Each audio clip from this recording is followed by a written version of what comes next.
You're listening to the Public Health Entrepreneurs Podcast with your host, Dr. Charlotte Huntley.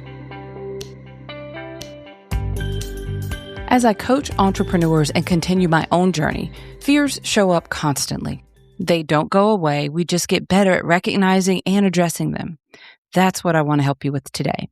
Welcome to Public Health Entrepreneurs. I'm Dr. Charlotte Huntley, and if you're building a business focused on population health, this podcast is for you, regardless of where you started.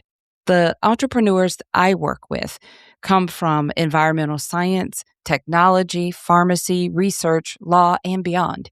I'm here to help you build the business strategies that create healthier communities. That's what we explore here. We're going to continue to talk about fears in general in future episodes because fear doesn't go away. How we address fear as it shows up is what matters most. Keep in mind that fears show up in multiple different ways. But today, I specifically want to focus on fear of failure and fear of success. These are two distinct but interconnected fears, and we're going to cover how they're different and how they're similar. First of all, let's focus on fear of failure. I think that's what most people are commonly used to thinking about and hearing about. So let's talk about what it is. Fear of failure is the apprehension or anxiety that builds up around not achieving or accomplishing your desired goals, or maybe not experiencing the outcome you're reaching for or your expectations.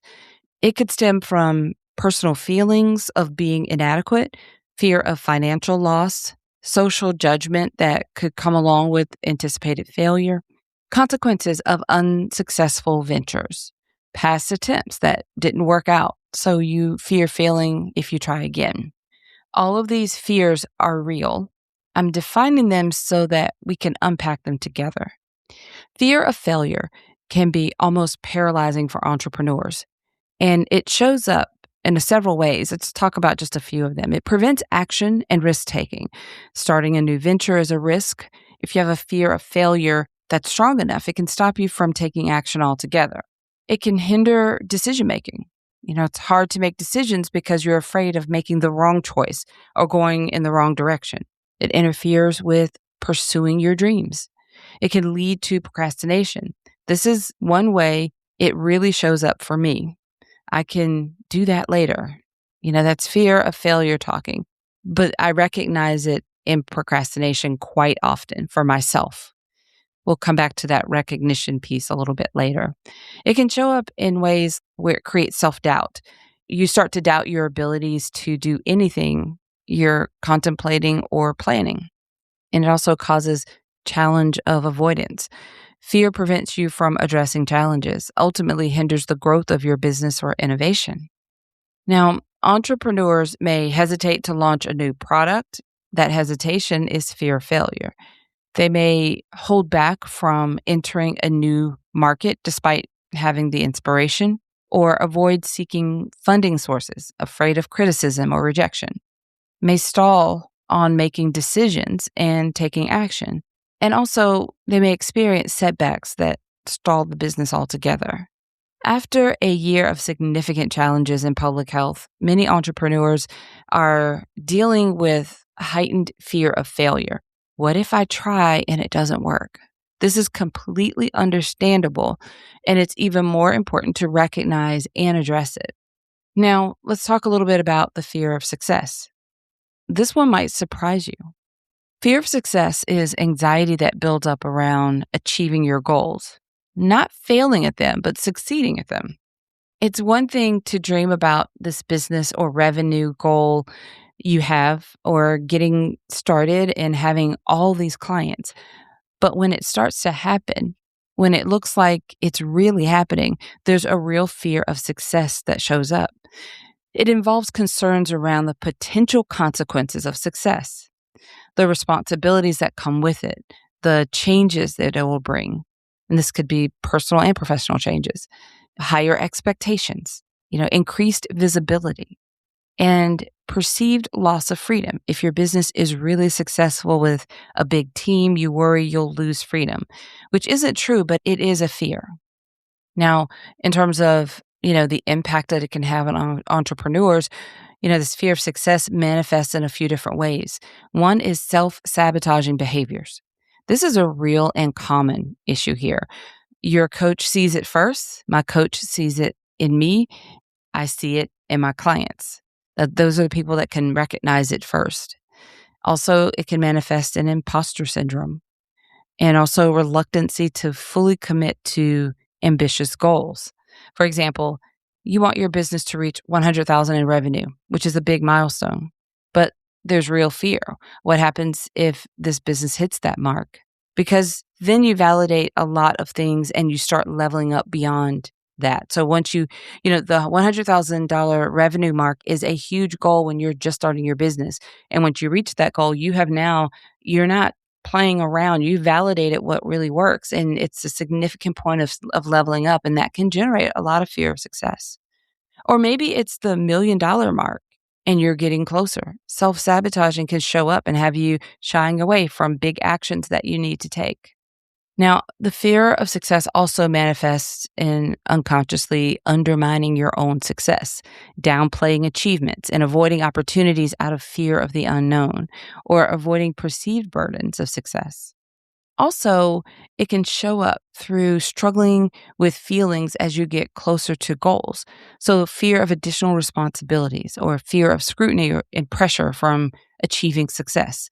Here's something real. Some people will not like it when you actually start to accomplish and achieve a different level of success. Now, I say that, and some of you already understand if I've experienced that. And if you haven't yet, then that's something that's coming.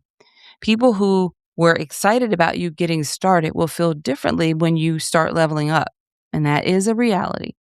That's their issue around your success, not a reflection of you. So just really remember that. Some people will not celebrate your success, and you have to be okay with it. Here's one more. Feelings of inadequacy despite outward success. So others look from the outside. Your business is booming and thriving, but you, the entrepreneur, still feel so unworthy and inadequate. I'm not enough. You're looking at the gap, all the things that aren't there, instead of the evidence of what you've accomplished. As you build or rebuild and grow your business in this new landscape, success might feel complicated. When I say new landscape, meaning, we're recording and releasing this in early 2026. And we've been through some stuff last year in public health, and we continue to navigate through some really tough times. And as you continue to, in some cases, you're rebuilding your business or you're just continuing to grow your business, this may start to feel complicated. So permission to succeed, to grow, and to do well, even when others are struggling, is really important. Your success creates impact and opportunity. Don't let fear of success hold you back from the greater impact you're meant to have. So let's talk about this kind of complicated interplay between the two. This makes it really interesting. Fear of failure and fear of success may seem contradictory, but they often coexist in the minds of entrepreneurs. You can have emotions and motivations all over the place when you're wrestling with both fears at the same time. It creates this complex interplay, I call it. Both fears can hold you back from reaching your potential or achieving your goals. Let's talk about how to address these fears. All right, so here's what I really want you to take away. You don't get to a point where those fears go away or no longer exist. That just doesn't happen. You get better at identifying them and addressing them. So this requires self-awareness, really being able to identify and be aware of these shifts are happening. Remember a little earlier, I mentioned that I can recognize certain patterns like procrastination in myself. Well, it's really important because once you're able to identify and you become aware of these shifts, then you have an opportunity to do something about it much earlier on. It requires you to decide that you're going to be resilient. And sometimes I say things like this and people are like, well, if I could just decide. But that decision is important. You decide that you're going to ride this out and you're going to be strong through this process that you're going through is a huge decision to make. Willingness, being willing to confront these challenges and limiting beliefs and behaviors as they come up. You really are the only one who can identify these fears, and you have to decide to do something about them. Now, your coach can help you recognize them, but as they're coming up, you are in the best position to notice first before anyone else. And once you become aware and you've made a decision to do something about it, you're more than halfway there. So let's talk a little bit about this mindset shift. So through introspection and proactive steps, you can begin to shift your mindset. We're constantly going to need to address and adjust our mindset around whatever our fears are and whatever it is around our business. Now, what mindset really means, it's about your beliefs about your ability to do your job, your role as an entrepreneur to accomplish and achieve. So you're not eliminating fears altogether, I'll say that again, but you can begin to build the confidence and courage you need to address these challenges and move forward and continue this journey effectively and efficiently. So as I begin to wrap up, here's what I want you to remember. Don't allow these self-sabotaging behaviors make you shy back and hold back to stay in a comfort zone when you're called to reach that big goal you set out to accomplish. That goal represents a greater impact you're able to have in the communities you serve. Keep pressing forward, even if it feels awkward and weird because of these feelings about achieving success. The greater impact and greater reward is worth it. That's what you set out to do all along. I encourage you to explore our website, publichealthentrepreneurs.com. Make sure that you've subscribed to our Public Health Entrepreneurs podcast newsletter so that you receive updates about our podcasts, programs, and events.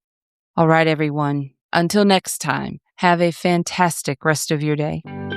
Thank you for listening. Visit publichealthentrepreneurs.com to learn more.